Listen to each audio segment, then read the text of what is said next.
شفت فيديو الست المصرية اللي واقفة قدام الكعبة بتدعي ربنا يا رب جوزي يشوف كل الستات غيري ضفادع.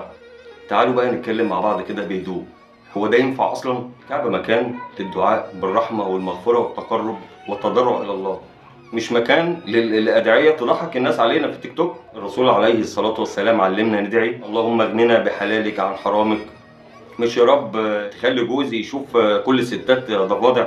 لو بتحب جوزك ادعي له بالهدايه وغض البصر، الدعاء ده بيبقى ارقى وابقى. على فكره انت كده بتصغري نفسك وكأن ثقتك في نفسك صفر لدرجه انك عايزه كل الستات تبقى ضفادع في نظر جوزك علشان انت بس اللي تباني حلوه في نظره. وصدقيني الراجل لو عينه زايغه مش هيشوفهم ضفادع، ده هيشوف الضفادع برنسيسات.